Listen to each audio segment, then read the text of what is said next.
Okay, this is Q&A. The floor is open. Yeah.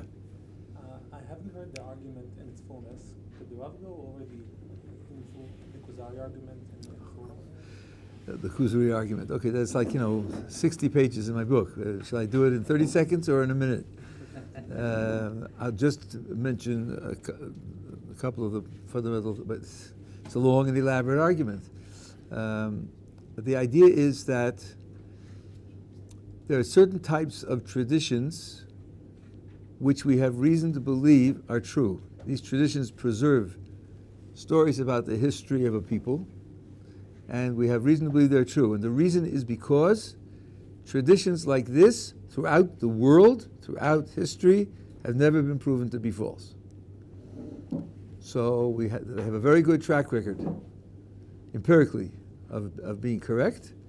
And that being the case, we have reason to believe that this one is true. That's the basic Kuzari principle. I have to explain what traditions like this means and what the counterexamples are, but that's the idea. The crucial thing is, I tried very hard to make this clear. People think of scenarios that could make it false. That's good for your imagination, and you might write a novel and sell it, and entertain people. But I'm presenting empirical evidence. Imaginative scenarios do not refute empirical evidence. Refuted empirical evidence, you've got to find contradictory empirical evidence. They never do that. They think of something that's imaginary, and they think, well, it could have happened like this because I can't think of anything wrong with it. That's just not playing the same game. Okay, that's the headline. But I wrote a book on it. That's one of the most substantial pieces. So, yeah. This is kind of a two-part question, but somewhat related.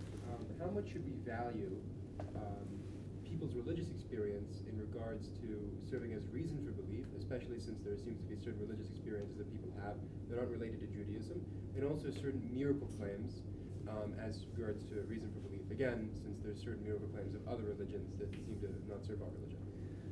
Okay, well, it's an interesting question. How much weight should we give to religious experiences as reason to believe, and how much weight should we give to claims of miracles? That, especially in light of the fact that there are other religions that have similar such claims. Now, as a matter of fact, there is a professor named Yehuda Gelman at the Ben Gurion University who did a serious study of mystical experience as reason for religious belief. He wrote at least 2 books on the subject, maybe more, and articles. And he collected material from religions all over the world, and he analyzed it in terms of similarities and differences. And he claims that on straightforward epistemological grounds, they provide evidence for the truth of a basic religious claim in a deity. Now, it's like everything else in philosophy that's done well. It's a long, it's a complicated argument. Until recently, I have not worked on it. I now have occasion to be reading it with somebody, so I may be able to report on it more thoroughly in a while. But and he's not the only one who's worked on it. In this topic of religious philosophy, it's something which it is worked on. As far as miracles are concerned, here I think the situation is a little bit complex. I write about this in my book. You'll find people who dismiss miracles in principle. The world is run by natural law. Natural law sets the limits of what can happen. And therefore, the claim of a miracle, if a miracle is supposed to be something that violates the laws of nature, is simply something which cannot happen, and therefore any such claim has to be dismissed. I don't care if it's one person, or 1,000 people, or 10,000 people. I don't care if it happens once or it happened 50 times. If it violates the laws of nature, it's just out. Let me be brief and brutal. That's dumb. And it's dumb for the following reason. Because when the critic says, I don't accept reports of events that violate the laws of nature, What does he mean by the laws of nature? What his contemporary science says the laws are? Is that what he's rejecting in principle? Suppose somebody made that claim 500 years ago. Science would never have progressed, because science progresses in large part by finding observations that violate the known laws of nature, and then they become unknown because they're mistaken, and you change it for something else. If you're going to reject any report of anything that violates your contemporary scientific opinion about the laws of nature, you'll never be able to improve your opinion. But if that's not the content of the laws of nature, then what is it? How can you actually confront a particular report? I saw X happen and say, oh, we're not accepting that because it violates the laws of nature if you can't tell me what the laws of nature are. So sometimes, this is a well-known problem for Harold Hempel and others, sometimes they'll say, well, I mean the real laws of nature. Laws of nature which ultimately we will discover and they'll be adequate and they'll describe everything correctly and so on and so on. Well, there's two problems with that. Number one, you don't know that there are such descriptions. You don't know that we'll ever discover anything like that. And number two, even if we did, you don't know what it'll contain. You don't know today what it'll contain. If you had said that 150 years ago, would you have dreamt of quantum mechanics and relativity? No. So this idea is anti-intellectual, it's anti-science, and it's absolutely out of the question.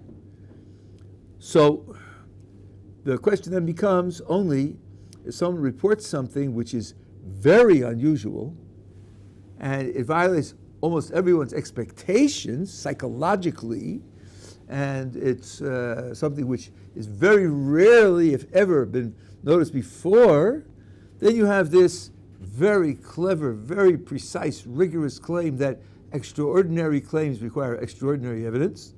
I think Carl Sagan invented that one, or at least he used to say it, which of course is as vague as, as pea soup, and it's all over the place. But there's a certain intuitive grasp to it. Something very unusual and unheard of and so forth and so on. You want to convince me that it actually happened, then you need to have more evidence than telling me that something that happens every day happened. Okay, I'll accept that. I think that the argument can be made that evidence like that does exist.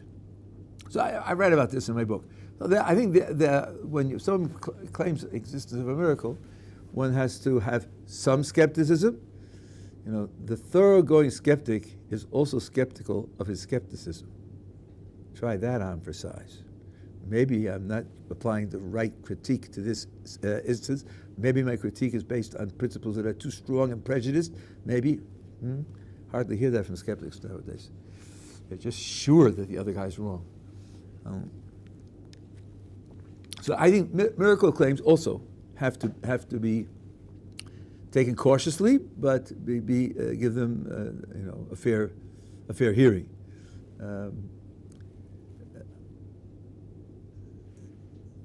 I think that there's a good case that the survival of the Jewish people is a miracle. Will the miracle claims fit into the laws of nature, though? Well, let's just define what a miracle is, and then this definition, different people in different contexts will give different definitions. But the definition I think is relevant here is that you can see and deduce that it is an event that has causation of something beyond mere nature. So if it follows strictly the laws of nature, you're not going to be able to do that. It's got to be something which nature would not lead you to expect would happen. I think, from a Jewish point of view, it needs more than that. It needs to have a purpose. It has to have a clear purpose. So, for example, as we are talking, a ballpoint pen materializes in thin air,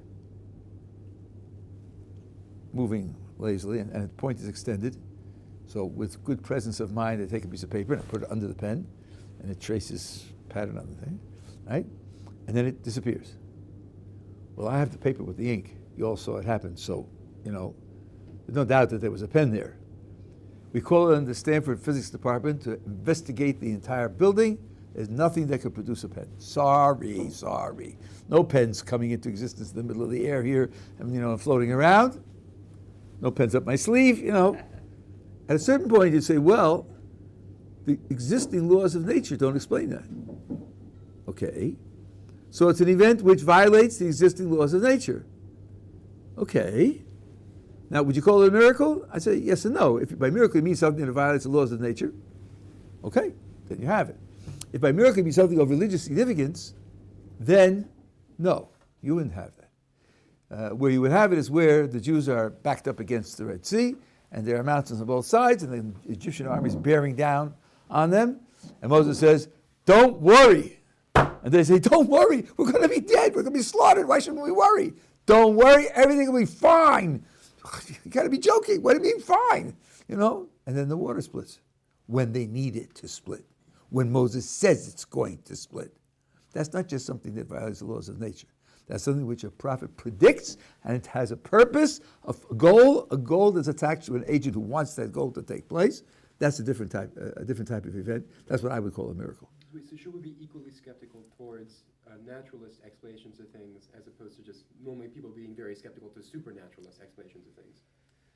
Well, I think that's right. I mean, there are people who'll tell you it's got to be natural. If you don't know it today, we'll discover it tomorrow. That's another kind of religion. Or like a mindset of saying that the natural explanations are more probable than the supernatural explanations for phenomena, and therefore we have more reason to side with the natural explanation than we do with the supernatural one. Well, I would like to know the definition of probability and the evidence on the basis of which that's being offered, and how you're going to slice up the cases, If it's a question of the soup boiling over, I think that we have a good reason to think there's a natural explanation. So there's a case for a splitting of the sea when people are in danger just when they need it, and the prophet says beforehand, how will we do the statistics? How many times does it happen?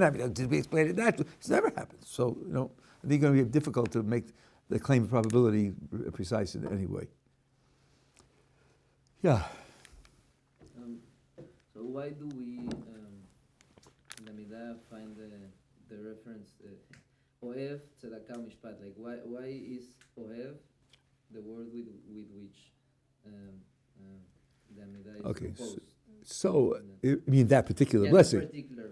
Okay, so it's very interesting.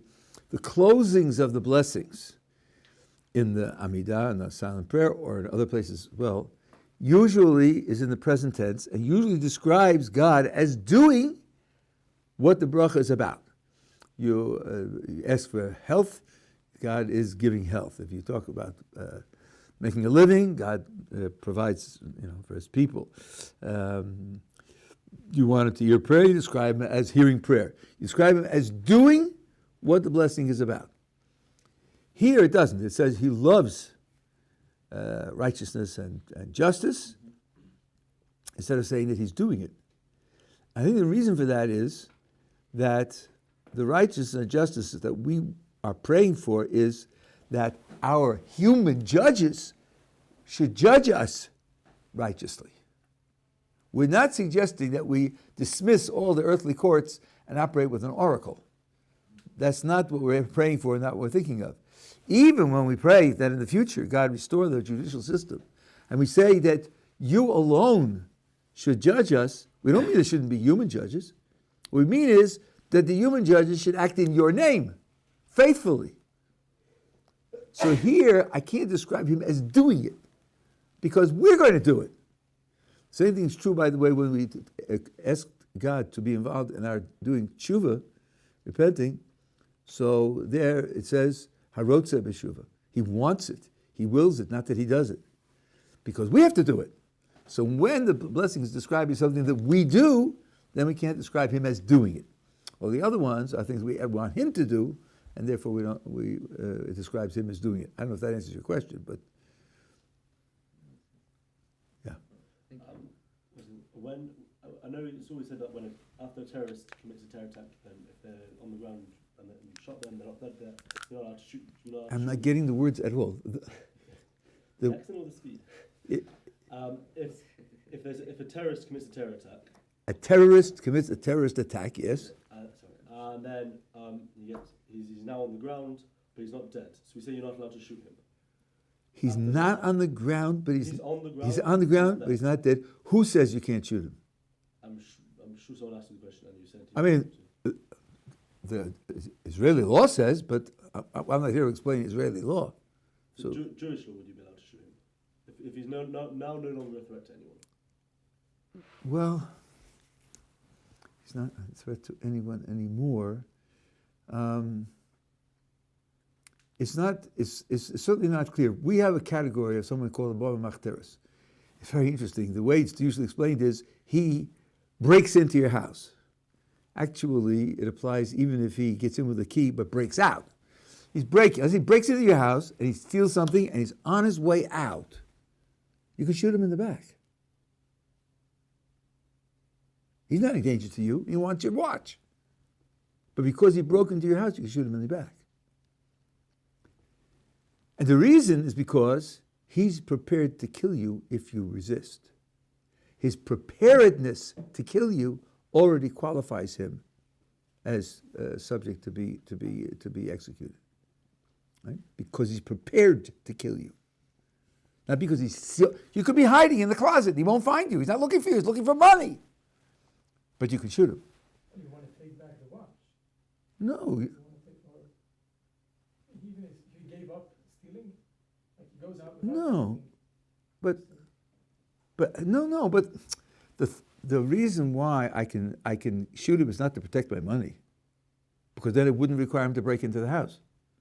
If he came in with a key, I could also protect my money that way.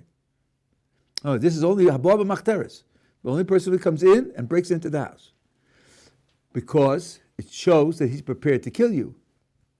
So then you think, well, I'm protecting myself. But that's not true, because when he's got his back turned to you, he's going out, you're not in danger anymore.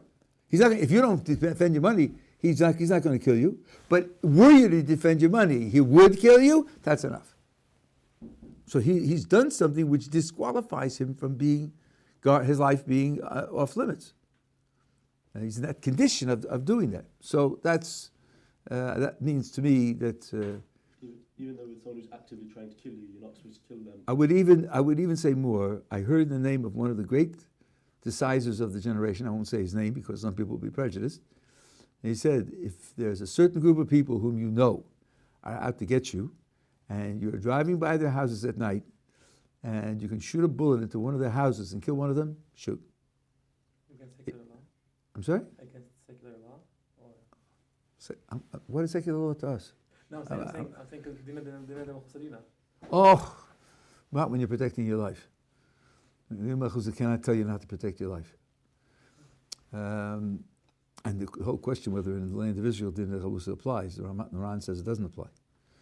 But anyway, I'm just saying that here he's not danger. He's sitting in his house. But I know that were there an opportunity, he would kill me. That's enough. You know, Hitler, there was a place called Biafra, which you can look up in ancient history books, where there was a starvation and millions of people died. People were collecting money to send to save them from starvation. And someone asked Rav Hitler how a Jew should feel about the fact that they're dying. So he said, and if you feel upset about their dying, you're making a terrible mistake, because any one of them, given the opportunity and the need, would kill a Jew. Wouldn't think twice about it. You're seeing your potential murderers die, you shouldn't be upset about it. And then he said, and if you're not upset about it, there's something wrong with you, because Massada died Tovim B'Yam. God's upset, they're his creatures. So how can you not be upset? So you say, let's see now. You told me I shouldn't be upset, and you told me I should be upset. So what am I supposed to do? What am I supposed to do? The answer is you're supposed to be ambivalent. You're supposed to struggle with contradictory feelings.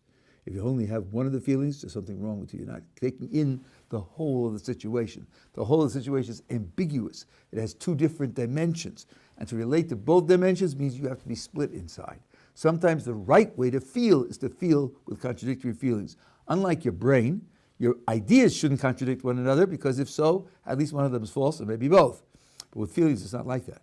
You've heard psychologists talk about a love-hate relationship. A love-hate relationship is realistic for sometimes, because there's what to love there and there's what to hate there, both. So I think that both of these elements are in existence now. He's speaking about people who have no serious interaction with Jews. We live in this country in elbow by elbow with people who do have serious interaction with Jews, and history, for those who look at history and learn from it, which isn't everybody, indicates that there's a lot of potential for evil there. Do you not say when someone's trying to actively kill you, you're supposed to? So I don't know. I know that. I just heard recently that I think for soldiers in war, the rules of engagement are different, and there it's you put as many bullets in to make sure that he's dead. You know, look, is he disabled? Can he run on one foot? How fast can I can run faster? He can't, so I shouldn't shoot him. No, just shoot him again to make sure he's dead. They don't take any chances whatsoever. He's on the ground. Do you know that he doesn't have a hidden gun? Do you know that when they had these explosive belts, do you know that he's not wearing an explosive belt? And when he presses the button, he can explode himself and blow you up also? Does it say that he know that that's true? This has nothing to do with deterrence, and there's lots of other elements here. Something you're probably not following the news. I'm not recommending that you do, but they gave back the body of that Druze boy whom they stole from the hospital and killed. Gave it back very quickly. One of the reasons was they knew who his brethren were. Already now a firebomb was thrown afterwards as punishment, and they kidnapped some others as punishment. The Jews said, don't fool with us. Don't fool with us. You will regret it. And believe you me, they would never steal a Jewish person knowing he was Jews. They just thought he was a soldier. They would never touch Jews. They know better. So it's a complicated situation. Yeah. In the future Beis HaMikdash, will there be things such as like electricity, Wi-Fi, internet? In the future Beis HaMikdash, that's a good, interesting question.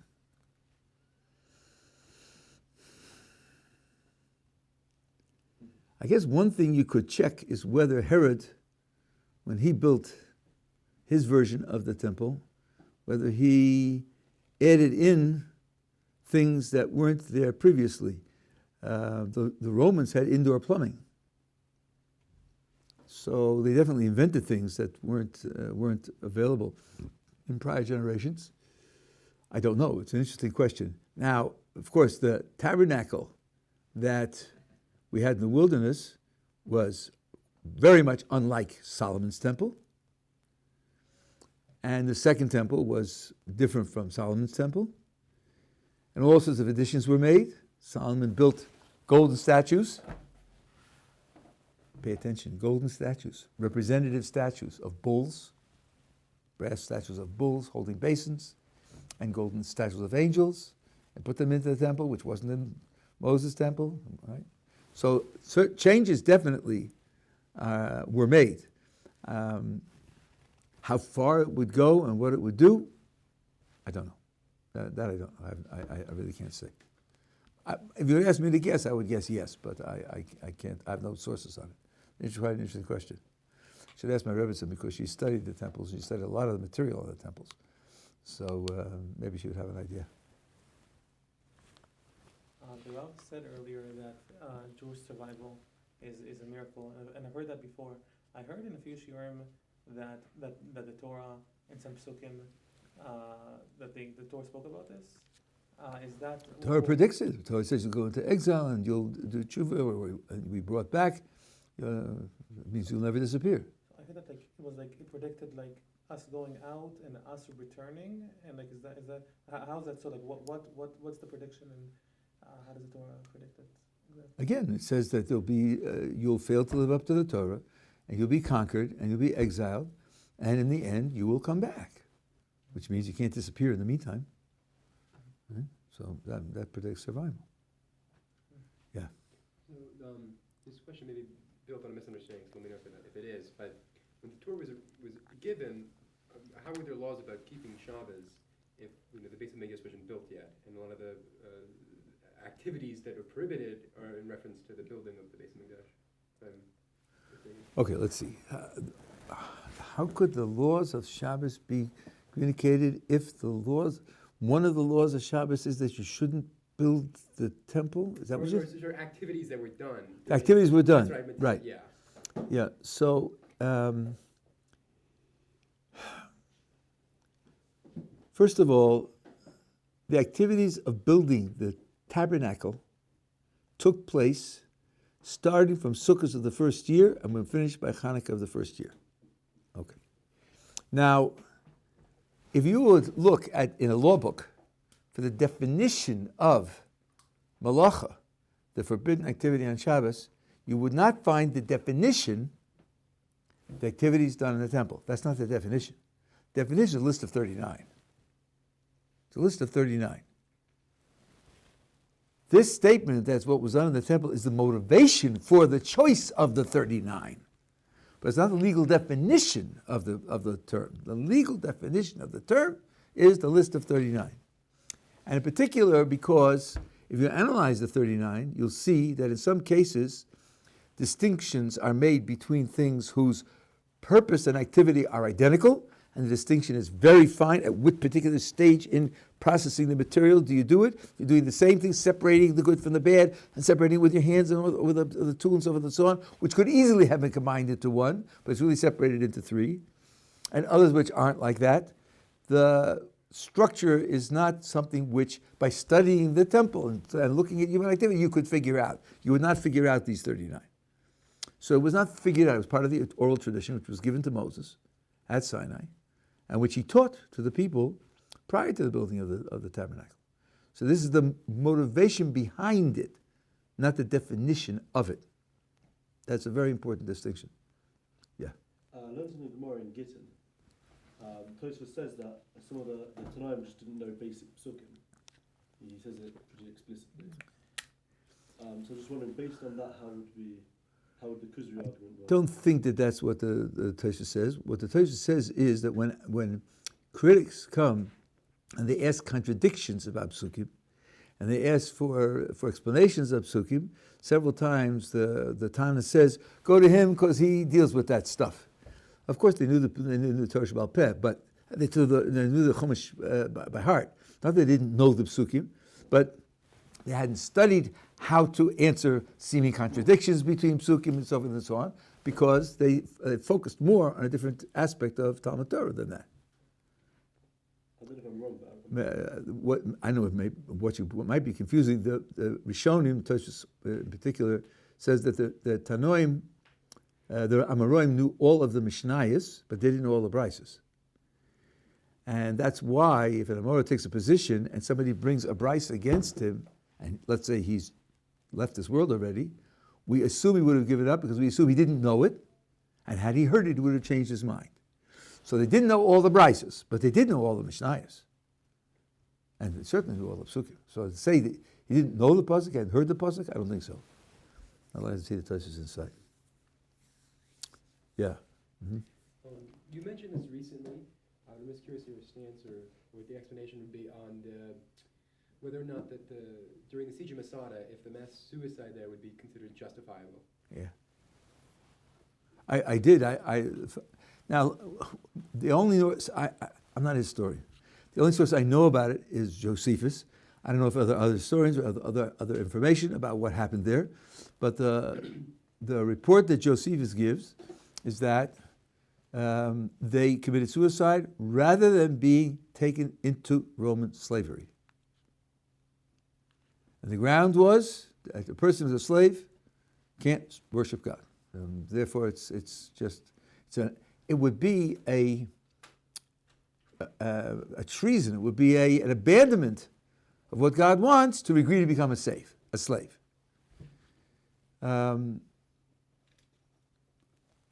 Now, of course, slavery has various degrees, but nowhere in history before that was any such sentiment expressed.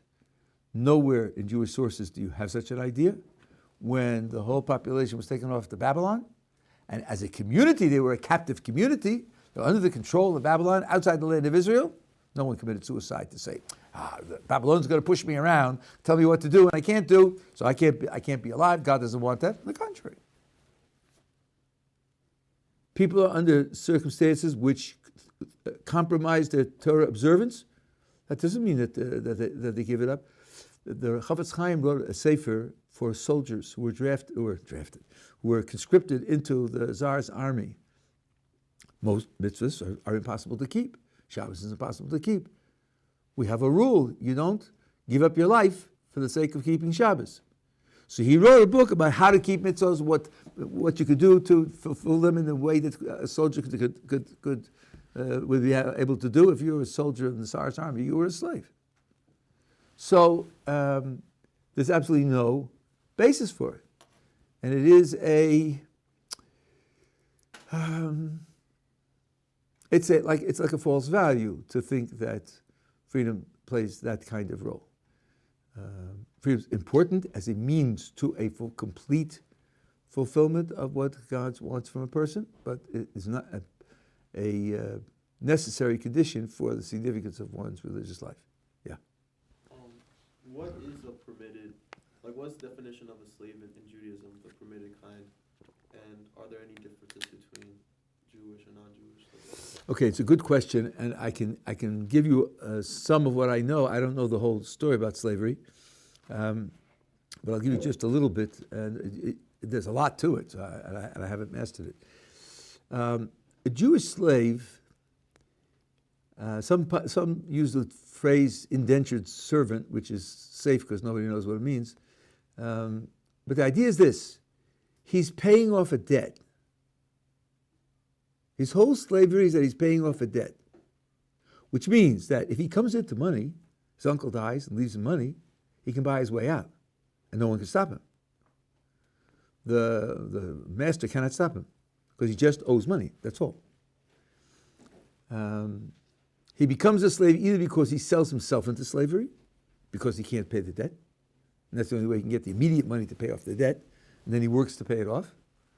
Or if he's a thief, I can't pay back, he spent the money or destroyed the thing or whatever it is, can't pay back the one from whom he stole it, the court can sell him, but again, they're selling him to pay off the debt.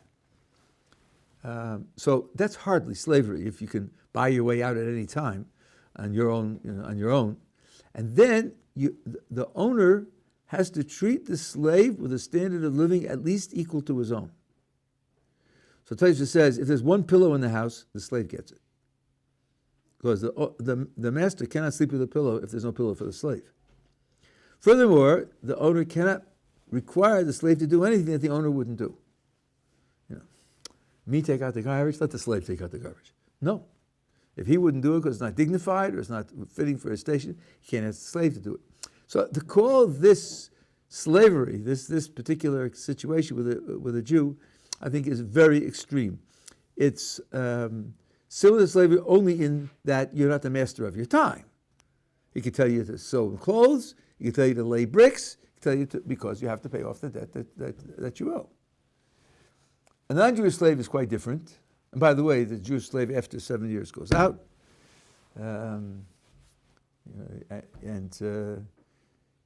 he could stay if he wants, but it's considered to be a terrible loss for him and for others.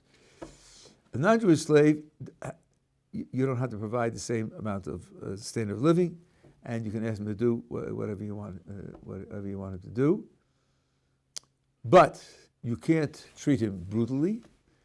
A non-Jewish female slave is forbidden in terms of sexual relations, so that's certainly not something that can be done.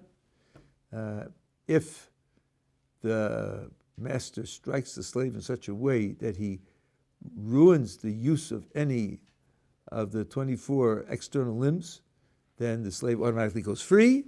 There are definitely restrictions on what and certainly can't kill a slave. So it's definitely more how should I say? That's the right word. More difficult for the slave to bear, more difficult for the slave to live it. Now, how does a person become a non-Jewish slave? So either he sells himself, or sometimes, if he's a slave of some other non-Jew, that non-Jew can sell him to a Jew. But in order to be a non-Jewish slave for a Jew, he has to be inducted into 93.7% of the Jewish religion. Okay, I made up the number. I hope that was obvious. All right? He has to keep Shabbos. He has to keep kashrus. He can't wear shatnez. He can't speak lashon hara. He has the vast, vast majority of the mitzvahs of the Jewish religion that he has to keep. You can't make him work on Shabbos because he has to keep Shabbos. Now, this acceptance of this section of the Jewish law is voluntary. You can't force him to do that. So the halacha, as I remember, is like this: you can have him with you for a year, where he observes your way of life, and decides whether or not he wants to participate in this way of life. If he says no, you got to get rid of him, sell him to somebody else. You can't hold on to him. If he says yes, then he goes through a semi-conversion process. He has to go to mikveh, accept it, and then he becomes. And by the way, at that point, he gets a title. He's called Ben Bris. He's a member of the Jewish covenant. It's not a small thing. And if you were to free him thereafter, he would become a full Jew, a full, complete, converted Jew. So the permanent status of a non-Jewish slave is to have all of these Jewish responsibilities and these Jewish mitzvahs that apply to him. So again, it's not what you would normally consider the status of what in normal parlance would be called a slave. But he doesn't have any time limit, and if the master dies, then his inheritor takes him over. That's a rough summary of some of the ideas. Good place to look for these things is Rabbi Hirsch, because he summarizes them, he organizes them, and he explains them. I don't know if this is right or wrong, but I've heard some people say that amongst the Rishonim there was like a split between rationalist Rishonim and sort of more mystical Rishonim. For example, mystical would be like more the Ramban, other commentators like that, whereas they have the Rambam and Ibn Ezra and people like that on the rationalist side. So I'm intrigued whether this is true or what actually is going on there. Okay, for the recording, the question is heard that there's a split between the rationalist and mystical Rishonim. The Rambam would be the rationalist, and the Rambam would be the mystical, and whether it's really a split, everything else. So let's take a few doctrines. How about the doctrine that God is providing energy continuously into the world without which nothing could exist? Where would that be? In the rational side or the mystical side? I'm quoting the Rambam word for word. Right? The stars and the spheros, the spheres that carry the stars, are thinking beings. They have knowledge. They have understanding. These things in the heavens have knowledge and understanding. The rational side or the mystical side? I'm quoting the Rambam word for word.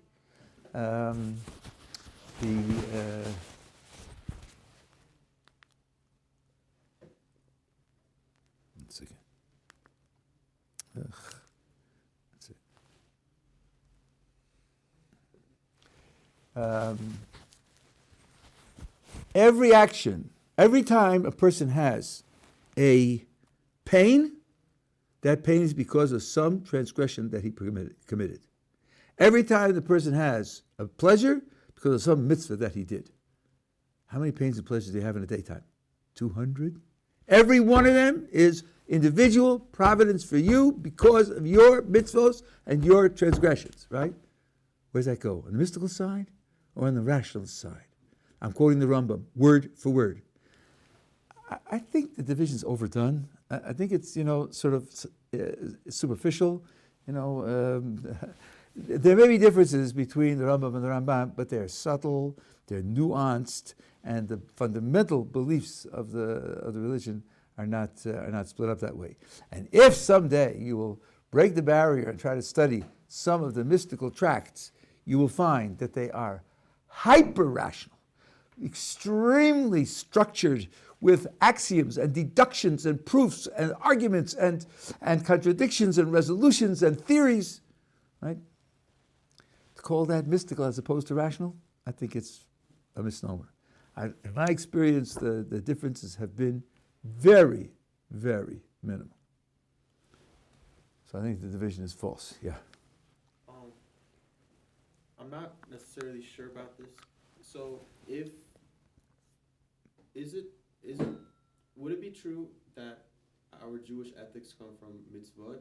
And if so, how is it that it seems that when there's a rabbinical prohibition on, let's say, premarital intimacy or whatever you could think of, wouldn't that kind of like infer that Rabbeim are having their own like moral or moral dilemmas, and they like added or they kind of project that into the... Okay, this is a fairly deep subject. I'll try to say a couple of things about it. The question is whether the morals that Judaism believes in come from the mitzvot. I'm not quite sure you mean it the way you're saying it. In other words, this is part of the tradition of the Torah that God gave to Moses and Moses gave to us, and came down through the writings of the Torah, the oral Torah. It's not something that was made up. It's not something that's separate. I don't think you mean you want to infer morality from kashrus or infer morality for not mixing linen and wool in your clothes. I don't think you meant that. What you meant is that it's part of the commanded content of the religion that goes back to God. And then, if that's true, what does it mean that the rabbis invented new things and put their own ideas in and created their own laws? Wouldn't that be in some way adding to the divine morality which God gave to us, adding something which was human, and it would be wrong to add it, and would be muddying the waters, and would be projecting something human on something that's supposed to be divine? I think that to be more or less the sense of your question. Well, there's a famous verse which says that, you know what? Give me a chumash. This is worth knowing in a slight bit of detail. The authority of the rabbis is based strictly on a few very famous verses in the Torah.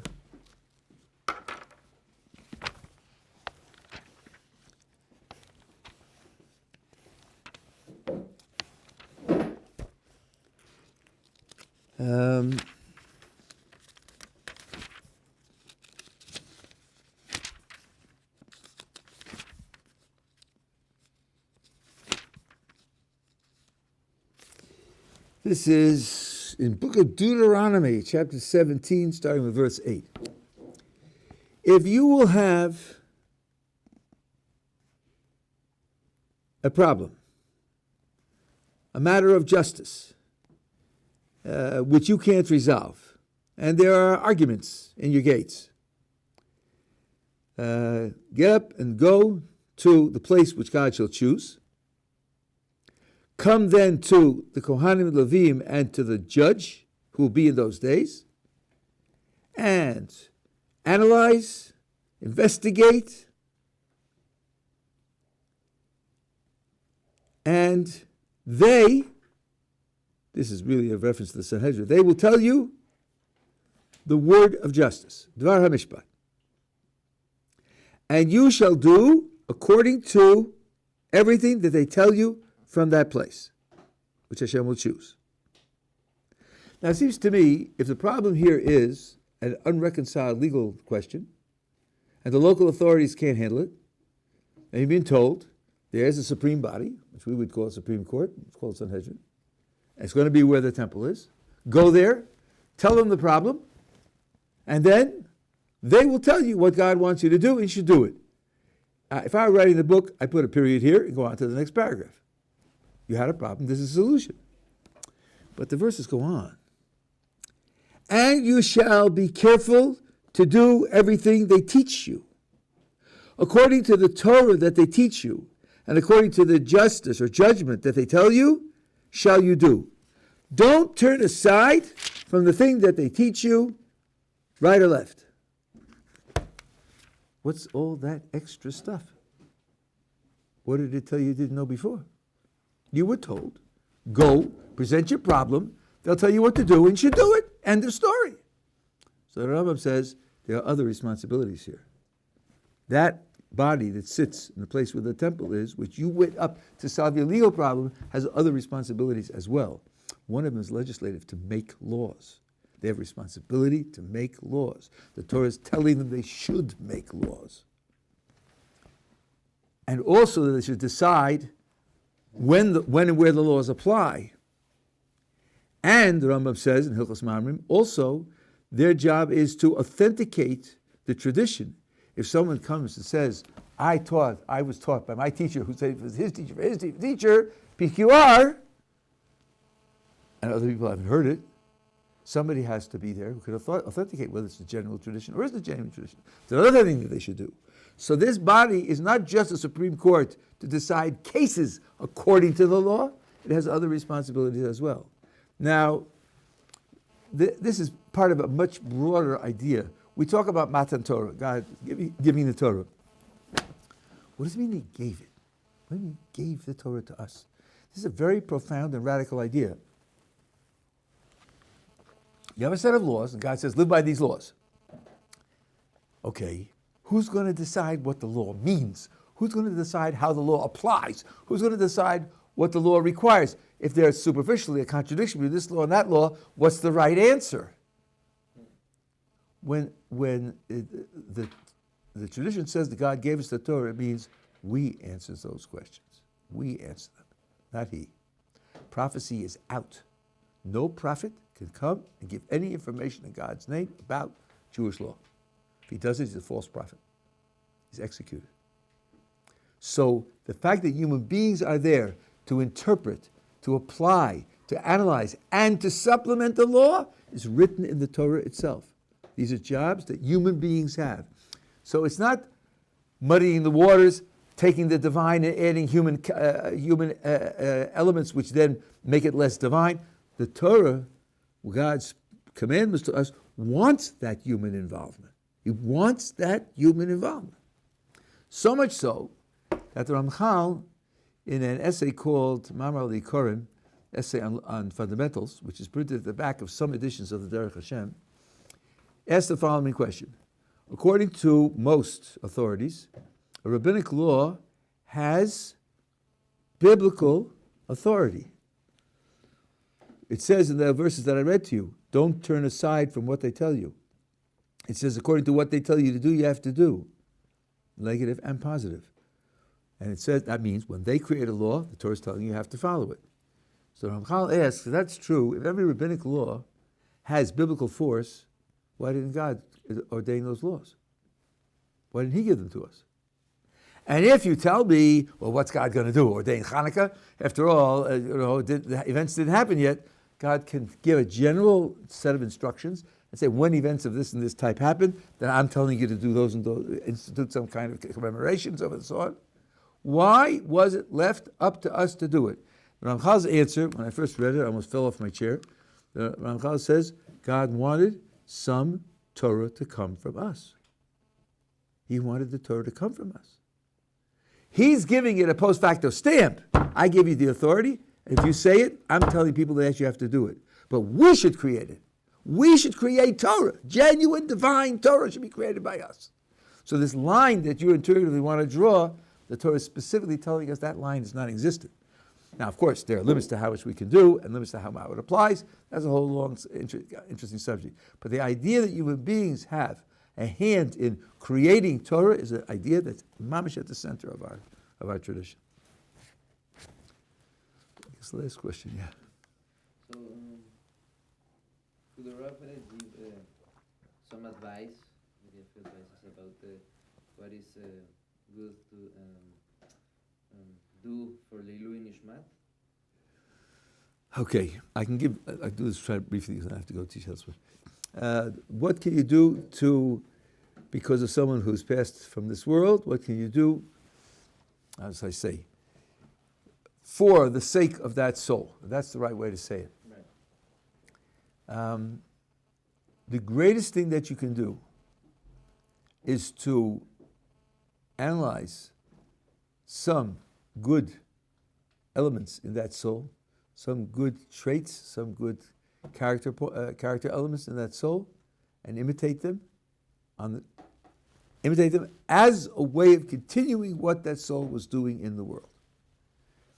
I knew this person, and he was extraordinarily kind and sensitive. And I want to imitate him. I want his life to be an influence on me, that I should become more like him, at least in this respect, at least in one respect. By continuing what he was in the world, and doing so because of him, you keep him alive. And you add to his merit. This is the reason why we talk about being judged after death, and there's another judgment at resurrection. Well, once you're dead, your career is finished, so what do you need another judgment after resurrection? And the answer is that the things that you did had an influence on other people, and the consequences are still working themselves out, and you have a certain amount of responsibility, and if you influence them in a good way, you get a certain amount of credit for the things that they do year after year after year after year. And God's judgments are always on the basis of the present and past, never on the basis of the future. So all those will be taken into account only at the resurrection. So you're adding to his merit by doing that in his name. That is the highest form. And there's a Sefer Pnei Baruch, which is an encyclopedia of the laws of mourning. And contrary to popular belief, saying Kaddish for the person who has passed is the least you can do. It's the least you can do. Leading the prayers for the year is the next least that you can do. These are not the really significant performances. Real significance is keeping him alive by adding to his record of influence on the world to make it a better place.